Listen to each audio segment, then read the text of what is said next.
إنما المؤمنون الذين إذا ذكر الله وجلت قلوبهم وإذا تليت عليهم آياته زادتهم إيمانا وعلى ربهم يتوكلون. إن الحمد لله نحمده تعالى ونستعينه ونستغفره ونستهديه ونعوذ بالله من شرور أنفسنا ومن سيئات أعمالنا، من يهده الله فلا مضل له ومن يضلل فلا هادي له، وأشهد أن لا إله إلا الله وحده لا شريك له، وأشهد أن محمدا عبده ورسوله. يا أيها الذين آمنوا اتقوا الله حق تقاته ولا تموتن إلا وأنتم مسلمون. مسلمان بەڕێزەکان، خوای پەروەردگار بخاتە ناوەجوانەکانی خۆی هیدایەتمان بدا و مێشک و دڵمان بکاتەوە بۆ وەرگرتنی دینەکەی خۆی، بۆ وەرگرتنی قورئان و حەدیثەکانی پێغەمبەر صلی الله عليه وسلم. لە باسی کەبائیرە، ئەو کەبائیر و گوناحە گەورانەی، تاوانە گەورانەی کە ئیمامی ذەهەبی کۆی کردوتەوە لە کتێبەکەی، لە کتێبە بە نرخەکەی ئەلکەبائیردا، گەشتین بە تاوانی سێیەم، جادوکردن. یەکێک لەو تاوانە زۆر زۆر گەورانەی کە نزیکە لە شەریک قەراردان بۆ خوای تەعالا، ئەوەندە گەورەیە تاوانی سحر خستوێتە پێشی تەرکدانی نوێژ، کە بەشێکە لە بەشەکانی لە ڕاستیە شیرک. خەڵکێکی زۆر لە مەسئلە غافڵە، خەڵکێکی زۆر لە مەسئلەی جادو سحرکردن و حکمی سحر لە ئیسلامە و حاڵی ئەو کەسەشی کە سحرەکە و ئەو کەسەشی کە سحرەکەی بۆ ئەکرێ، خەڵکێکی زۆر لەمانە لە حکمی ئەمانە بێ ئاگان. بۆیە ئەبینی وڵاتانی ئیسلام پڕ بووە لە ساحر و لە سحر و لە سحر لێکراوە. هۆکارەکەشی هەمووی بۆ ئەوە گەڕێتەوە کە خەڵک بێ ئاگان لە حکمە شەرعیەکەی. برا بەڕێزەکانم، ساحر کافر ئەبێ بە نەسی ئاەتی قورئان. ئیتر ئێوە حەقتان نەبێ عالمێک وا ئەڵێ و یەکێک وا ئەڵێ، ئەوە دەقی ئاەتی قورئانە کە خوای تەعالا لە سوورەتی بەقەرەیە ئەفەرمێ: ولكن الشياطين كفروا، شيطانەکان کافر بوون. بەچی کافر بوون؟ يعلمون الناس السحر، چونکە خەڵکیان فێری جادو کرد، کەوا بوو جادو کوفرە و جادو بازیش پێی کافر ئەبێ. و شەیطانیش هیچ غەرەزێکی نییە لەوەی کە خەڵکی فێری سحرەکە ئللا بۆ ئەوەی خەڵکی شەریک بۆ خوا قەراردەن و هاوبەش بۆ خوا قەراردەن. بۆیە شەیطان تێ سحر لە ناو خەڵکا بڵاوە کاتەوە. خوای تەعالا لەبارەی هاروت و ماروتەوە کە دوو مەلائیکەن، خوای تەعالا ناردوونیەتە سەر زەوی وەکو ئیمتیحانێ بۆ خەڵکی بزانم ئایا خەڵکی چەندێک پابەندن بە شەریعەتەکەی خواوە. خوای تەعالا ئەفەرمێ: وما يعلمان من أحد حتى يقولا إنما نحن فتنة.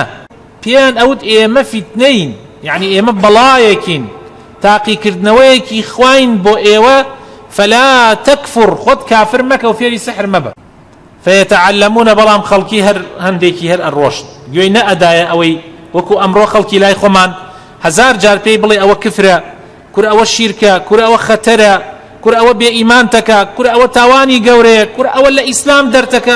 خەڵکەکە هەر خەڵکێک ئیماندار پابند ئەبێ، بەڵام خەڵکانێکی زۆر هەن هەر گوێی نادەنێ. لەو زمانە شوا بوون، جا خوای تەعالا ئەفەرمێ: فيتعلمون منهما، چی فێر ئەبوون؟ ما يفرقون به بين المرء وزوجه، لەوەی کەوا بینی ژن و پیاو تێک بدەن، ژیانی هاوسەری تێک بدەن. گەورەترین داوی شەیطان ئەوەیە کە ئەیەوێ ژن و پیاو بە ڕێگای حەڵال نەگەن بە یەکتری، و ئەیەوێ ژیانی هاوسەریدا نەمەزرێ، و ئەیەوێ خێزان دروست نەبێ، و ئەوێ ئەمانە هەمووی بە ڕێگای حرام ببێت. چونکە ئەگەر ئەوە وە ڕێگای حرام بوو، ئیتر دنیا تێکەچێ و فەساد سەر زەوی بەرپا ئەکا و هیچ خێرێک لە مرۆڤایەتیان نامێنێ. ئەوە شێکێکی تر لەو بەڵگانەی کە شەیطان کاری ئەوە بوو. جا خوای تەعالا لە کۆتایی ئاەتەکەی فەرمێ: ولقد علموا لمن اشتراه ما له في الآخرة من خلاق. يعني لآخرة أو كسيك سحر بكري، يعني كري وكوايا ستو الري داوايا كي تفير ببي، يعني كرينا هر كسي سحر بكري باش ئەزانێ کە لە ئاخرەتە هیچ بەشێکی نامێنێ. ما له في الآخرة من نصيب، يعني للروج قيامته هیچ پاداشتێکی نامێنێ، هیچ بەشێکی لە لای خوا نامێنێ. يعني مثلا ئەگەر گوناحێ بواە وەکو گوناحەکانی تر ئێمە ئەمانوت بەشێکی ئێرەمێنێ لای خوای تەعالا. ئێمە چەند ڕۆژ لێراکە ئاماژەمان بەوە کرد کە تەنها شەریک قەراردانە وا ئەکا ئینسان لە لای خوا هیچ بەشێکی نەمێنێ. جگە لە شەریک قەراردان هەر گوناحێک لە گوناحە گەورەکان قابلە بەوەی تۆ بەشێکت لای خوا هەر بمێنێ، وخوا لێتیش خۆش نەبێ عقوبەت ئەدام مدەتێک دوای ئەوە هەمەت خاتۆ بەهەشت. يعني بەشت ماوە. دیارە سحر وا بەشی نامێنێ لای خوای تەعالا يعني چییە؟ يعني كفر، يعني شركة، يعني أو تاوانەیە کە ئینسان خالی دەکا لە ئاگری جەهەنەمە. خۆی گەورە بمان پارێز. ئەمە خەڵکێکی زۆر برا بەڕێزەکانم لێی بێ ئاگان، خەڵکێکی زۆر پەنا ئەباتە بەر ئەوەی کەوا لەبەر خاترەوەی کچێ بخوازێ ئەڕوا هەرچی ڕێگای سحرە ئیگرێتە بەر دینی خۆی ئەفرۆشێ بە کچێ، لەبەر خاتری مرۆڤێک قیامەتی خۆی ئەفرۆشێ. جا خەڵکێکی زۆر هەن یا خەڵکانێکن هەر حەز لە ئاژاوە ئەکەن، ئەیانەوێ بینی خەڵکی تێک بدەن، ئەڕۆن ژن و پیاو لە یەکەکەن. مثلا خەسووە حەزەکا بوو کەکەی بداتە تەلاقدانە. یا خەڵکانێک هەیە شتێکیان گون ئەبێ یان شتێکیان ئەدزرێ پەنا لە جاتیەوەی پەنا بەنە بەر خوای تەعالا، ڕۆن پەنا بەنە بەر ساحر و تاڵۆگر و ئەوانە. خەڵکانێک هەیە تووشی نەخۆشیەک دێن، یعنی چارەسەری ئەو نەخۆشیە لەوانەیە زۆر ئاسان بێ بەوەی بچێ سەردانی دکتۆرێکی نەفسی بکە. با چارەشی نەبێ بەس سەبر بگرێ لەسەری. بەڵام ئەم ئەڕوا هەموو ڕێگایەکە کرێتە بەر تاڵۆگر و فاڵچی و ساحر و جادوباز نامێنێ ئەم ڕووی تێنەکە. و خەڵکانێکیش ئەمڕۆ نان بۆەوە ئەخۆن لە ژێر ناوی دینە، لە ژێر ناوی ڕقیەی شەرعیە، ئیتر بۆ خۆی خەڵکە خەڵەتێنن، فێڵ لە خەڵکەکەن، خەڵکە بەنە من سەهوە. و عزریشان ئەوەیە کە ئەصحابەکانی پێغەمبەر صلی الله عليه وسلم ڕۆژێکیان ئەچنە شوێنێک لەوێ، یعنی لە سەفەرێکە داوا لە خەڵکی ئەو شوێنەکەن کەوا میێوانداریان بکەن، ئەو خەڵکەشە میێوانداریان ناکەن. ئەوانیش ئەڕۆن لە نزیکی ئەو شوێنە باری خۆیان ئەخەن و ئیسراحەتێکەکەن لە کتوپڕێکە خەڵکێک لە دێکەوە دێن بە حاڵە داوان، ئەڵێن فریامان بکەون، کەسێکتان تایە نوشتە و ئەمانە بزانێ؟ ئەڵێن بۆ، ئەڵێ ڕئیس عەشرەتەکەمان دوو پشت کوڵاژدمی پێوە داوە. جا ئەمانیش ئەڵێن وەڵا مادام ئێوە میێوانداریتان نەکردین و ڕێزتان لێ نەگرتین، ئێمە بە مقابل لەوێ نایکەین. نوشتە ئەزانین، یعنی ڕقیە ئەزانین، بەڵام بە مقابل لەوێ نایکەین. ئەوان شەڵێن چاڵێ بڕێ مەڕمانەوێ. المهم ئەمان نوشتەکە ئەخوێننە سەر، یعنی نوشتەکە چییە؟ سورەتی فاتحە حەوت جارێک خوێننە سەر ئەو شوێنە و فوی پیاکەن، خوای تەعالا شیفایە. دوای ئەوە مەڕەکان دێنن بۆ لای پێغەمبەری خوا صلی الله عليه وسلم، ئەڵێن ئەمە لە باتی ئەوە وەرمانگرتە. پێغەمبەری خوا صلی الله عليه وسلم فەرمێ ئین ئەحەق ما ئەخەذتم عليه کتاب الله ئەجرا کتاب الله. يعني پێغەمبەری خوا صلی الله عليه وسلم ئەڵێ بەشێکیش بۆ من دانن لەوە. هەندێک کەس ئەمڕۆ یاری بەمە ئەکا. ئەم حەدیثە طبعا علەما تەفکاتە شەرحیان کردوون، دی علەما ئەڵێنەوە تایبەت بووە بە زمانی پێغەمبەر، دی علەما ئەڵێنەوە معجزەی پێغەمبەر بووە صلی الله عليه وسلم. ئەگەر وایش نێژین، ئایا ئێستا ئەوانەی کە تۆ ئەچی بۆ لایەن تەنها و تەنها سورەتی فاتحە خوێنن نەبانتە، یا هەزار یاری و گەمەت بۆ ئەدۆزنەوە بۆ ئەوەی پارەت لێ بکەنەوە، بۆ ئەوەی فێڵت لێ بکەن، بۆ ئەوەی دوو فلس لە خەڵک بکەنەوە. ئەم عالەمە بۆ ئەمەنە فەقیرە یەکسەر ئاوا باوەڕ بە قسەی ئەمانە ئەکا. ئەم عالەمە بۆ ئەوەنە عەقڵی وایە یەکسەر پەلائینەکە ئەو هەرچی بڵێ ئەم دەسە پاچە وەستاوە لە بەردەمیە. لا حول ولا قوة إلا بالله. ئەمە نەگبەتیە برا بەڕێزەکان، ئەمە ئاخر شەڕیە. طبعا ئەوانەش جۆریانەیە، جۆرێکیانەیە کەسانێکە نیەتیان پاکە بەڵام کارەکەیان سەرەکێشێ بۆ شتی خراپ. دوایی لە ئەخیرە کەسانێکیشێن هەخۆیان لە ئەسڵان نیەتیان پیسە، بگرە يعني هر جادو بازن بگرێ ئەو جنانەی و ئەمان ئەڵێن ئیشمان بۆکەن، پێشا شەیطان ئەبێ سوجدە بۆ شەیطان بۆ بن، ئەبێ کافر ببن، ئەو جا ئیشێکیان بۆکەن و میزی خۆیان ئەخۆنەوە و میزی خۆیان دەم چاوە شۆرن. جا ئەمە لە ڕاستیە هەڵخەڵەتاندنی خەڵکیە و ئینسانی مسلمان ئەبێ زۆر ئاگادار بێ. خوای تەعالا هەموو حەلێکی بۆ ئێمە داناوە لە قورئانە. ها قورئان شیفایە، باشترین شیفایە. چی نەخۆشیەکە تێ ئەگەر خوا قەراری دابێ شیفا بێ بەخوا فاتحە و قل هو الله احد و قل اعوذ برب الفلق و قل اعوذ برب الناس بخوێنە بانیا وەفوو بکە شوێنەکەیە، وەڵڵا ئەگەر قەراری ئەوە بێ کە خوا شیفای بۆت ناردبێت تەئکید بە شیفایە. ئیتر پێویست ناکە بڕێ دوعای بۆ داناین پێغەمبەر صلی الله عليه وسلم زۆر واضحە. اللهم رب البأس اذهب البأس واشفي أنت شافي لا شفاء إلا شفاؤك شفاء لا يغادر سقما أعيذ بعزة الله وقدرته من شر ما يجد ويحاذر. حوت جار بخوێنە بانێ دەست خراب ئەو شوێنە واز ئێش و ئازاریێ تەواو ئەڕۆ. پێویست بەو هەڵخەڵەتاندنە ناکات. جا ئەو ساحرانە لە ڕاستیە حکمیان لە شریعەتی ئیسلامە زۆر زۆر توندە و زۆر شریعەتی ئیسلام بە توندی ئەڕوانێتە ئەوان، و حتى علمایان زۆریان وتویانە حەدی ئەو کەسە یعنی عقوبەکەی ئەو کەسەی کە ساحر بێ ئەبێ بکوژرێ.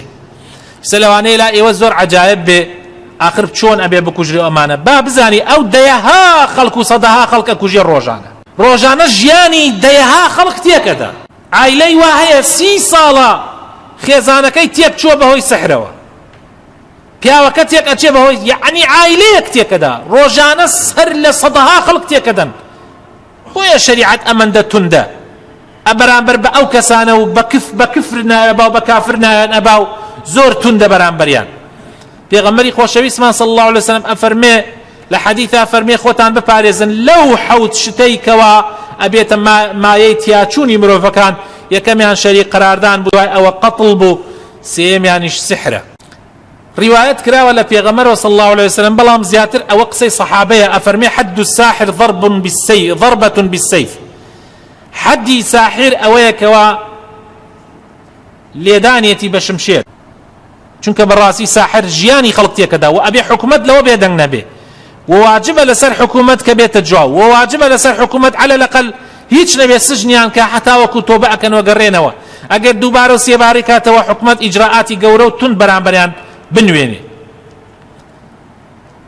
گەڕاوەتەوە کە کتابێک ئیمامی عومەر کتابێکی نووسی بۆ والیەکانی، بۆ محافظ و قامەکانی سەر شوێنەکان، تایە نووسی أن يقتلوا كل ساحر وساحرة، هەرچی جادوبازێ پیاوەیە ئافرەتە بیکوژن. ئەبێ ئاگامان لێی بێ برا بەڕێزەکان، زۆر بە وریاییەوە تەعامل لەگەڵ ساحر و جادوبازەکانە بکەین. و پێغەمبەری خۆشەویستمان صلی الله عليه وسلم ئەفەرمێ الرقى والتمائم والتولة شرك. ئەفەرمێ نوشتەکردن، دوعاکردن، ناپێمە خۆمان پێژین دوعا، ناومان نا دوعا، و تەمائم لای خۆمان پێوترێت چاوەزار. تیوەلەش جۆرێکە لە سحر و جادوو کە بەینی ژن و پیا و خۆشەکە یا تێکێ دێ ئەمانە. پێغەمبەری خۆشەویستمان ئەفەرمێ صلی الله عليه وسلم ئەفەرمێ ئەمانە شیرکن.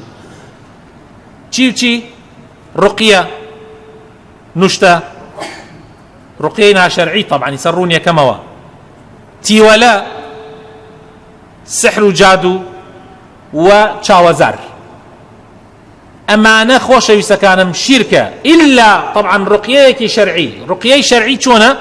ئاەتی قورئان حەدیثە صحیحەکانی پێغەمبەر صلی الله عليه وسلم ئەمەیان دروستە. پێغەمبەری خوا صلی الله عليه وسلم مناڵێکی ئەگەر نەخۆش بوایە سوورەتی قل هو الله احد و قل اعوذ برب الفلق و قل اعوذ برب الناس خوێناوەبانی وەفووی پێیا کرد. هەتا خۆیشی لە کاتی نەخۆشیەکەیە کە باری زۆر قرس بوو بە عایشە فەرمووی بخوێنە سەرما. عایشە ئەفەرمێ من دەستی پێغەمبەری خۆی مگر چونکە دەستی لە دەستی من مبارەکتر بوو، خوێنامە ناو دەستی خۆیە و دەستی خۆی مەساوێ دەم چاوێ وەی گیانیە. ئەمەیان دروستە. ئەم چاوەزارەش کە هەیە لای خۆمان ناوە چاوەزار طبعا ئەبێ بە ڕێگای شەرعی بکرێ. یعنی ئەگەر ئینسان بێوێت شتێک لە نەفەس بپارێزێ، ئیمامی عوسمان مناڵێکی جوانیان هێناوە بەردەمی ئیمامی عوسمان، فەرمووی ئاگاتان لەم مناڵە بێ، مناڵە زۆر جوانکی لێ ئەبێتە چاوە، ئاگاتان لێ بێ، چاو حەقە.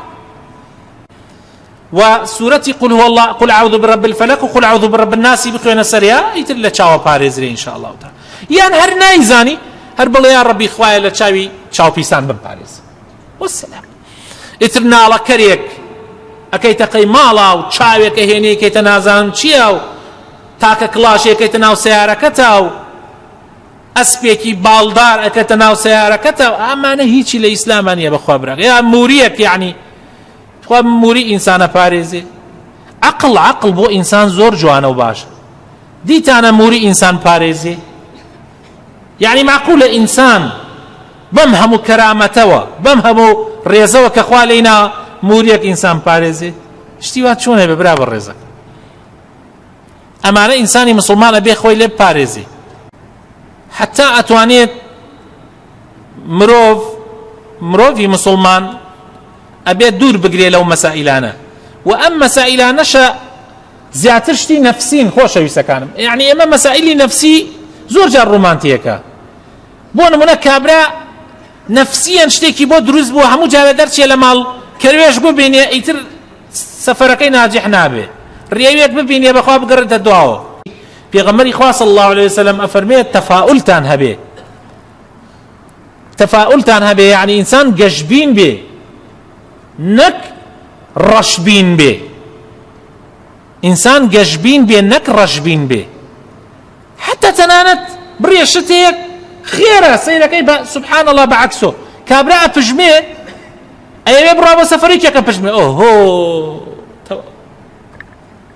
نەخوا ئەبێ وازی لێ بێ نەڕێ بابا پژمین پێغەمبەر فەرمێ صلی الله عليه وسلم کابرا ئەگەر پژمیەوە طبعا نەخۆشیەکە میکرۆبشتەکە لە دەنگیانی دەرەچێ کە پژمی ئەڵێ الحەمدولله کە یعنی خوا نەجاتی داملاوە ئەبێ بڵێ الحەمدولله مقابل ئەڵێ خوا ڕەحمت پێ بکە يرحمك الله أمش الله يهديك الله ويصلح بالك يتر بجمن إلاقي بو مسائلانا ونية إنساني مسلمان أبي لما مسائلانا خوي بفارزه وعاقل به وجير به ونابت أم مسائلانا واي بي بكات توشي خوانا خواس شركي بكا يعني توشي غلطي بكا وخلقك زوريش براسي توشي شرك وغلط دين خواي قورا راسا فرمي و پێغەمبەری خوا ڕاستە فەرمێت تەواو ئەوەی خوا فەرموویەتی ڕاستە ئەوەی پێغەمبەر فەرموویەتی ڕاستە ئێمە ئیماندارە بێ وا بڵێ ئەمەندە ئیمانمان بەخوا و بە پێغەمبەرەکەمان قائیم بێ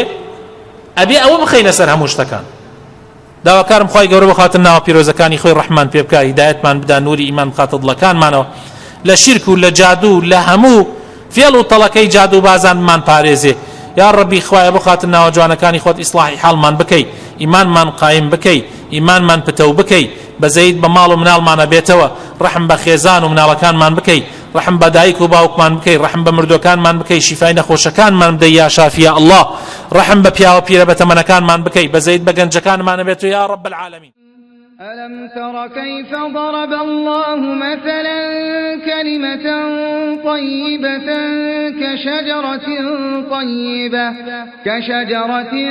طيبة أصلها ثابت وفرعها في السماء